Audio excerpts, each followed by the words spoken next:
আসসালামু আলাইকুম এভরিওয়ান, স্বর্ণাজ কিচেনে আপনাদের স্বাগতম। কেমন আছেন সবাই? আশা করি আল্লাহর রহমতে সবাই খুব ভালো আছেন।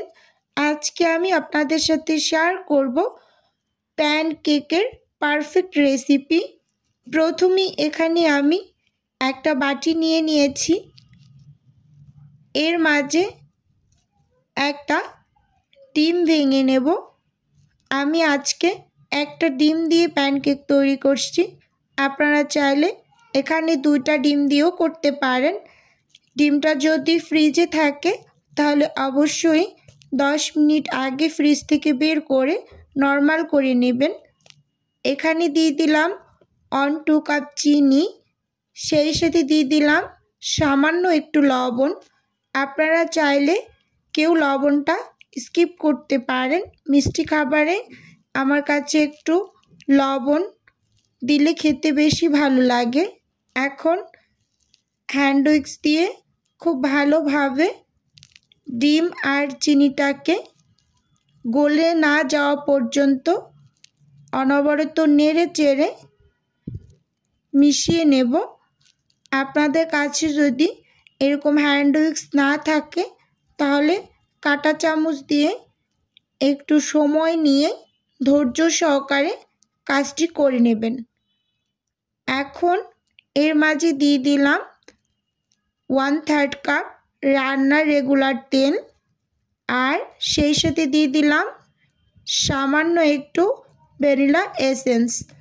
আপনাদের কাছে ভ্যানিলা এসেন্সটা না থাকলে সামান্য একটু লেবুর রসও চিপে দিয়ে দিতে পারেন। খুব ভালোভাবে নেড়ে চেড়ে মিশিয়ে নিচ্ছি। দেখতেই পাচ্ছেন কাজটা আসলে কিভাবে করে নিচ্ছি। এখন তেলটা খুব ভালোভাবে মিশে গিয়েছে। এখন শুকনো উপকরণগুলোকে একটা চালনির সাহায্যে একটু চেলে মিশিয়ে নেব। 1 কাপ আটা দিয়ে দিলাম, সেই সাথে দিয়ে দিলাম 1 চামচ বেকিং পাউডার। অবশ্যই শুকনো উপকরণগুলো এভাবে একটু চেলে নেওয়ার চেষ্টা করবেন, তাহলে দলা দলা অংশগুলো আর ভিতরে থাকবে না।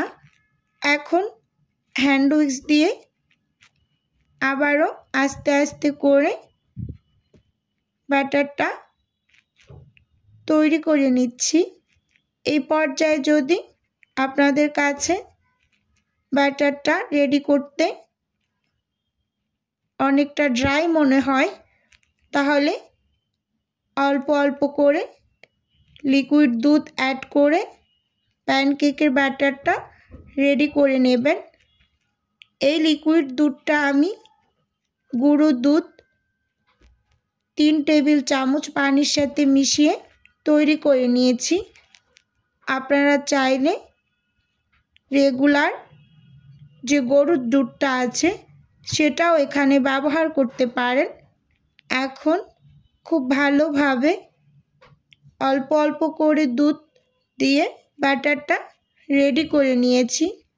দেখতেই পাচ্ছেন একটু সাবধানতা অবলম্বন করে করতে হবে যাতে ভিতরে কোনো দলা দলা অংশ না থাকে।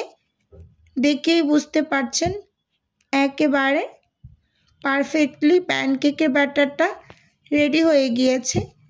এই পর্যায়ে আপনাদের সুবিধার্থে একটা মেজারমেন্ট কাপ দিয়ে এর ঘনত্বটা একটু দেখিয়ে দিচ্ছি।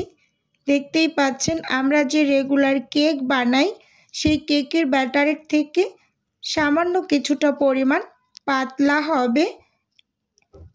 এখন এই মেজারমেন্ট কাপটা দিয়েই আমি প্যানকেকগুলোকে তৈরি করে নেব। অবশ্যই এরকম একটা চামচ বা মেজারমেন্ট কাপ দিয়ে নেবেন, তাহলে সব প্যানকেকগুলোর সাইজ একই রকম হবে। চুলোতে একটা প্যান বসিয়ে একটা টিস্যুতে হালকা একটু তেল নিয়ে মুছে নিলাম।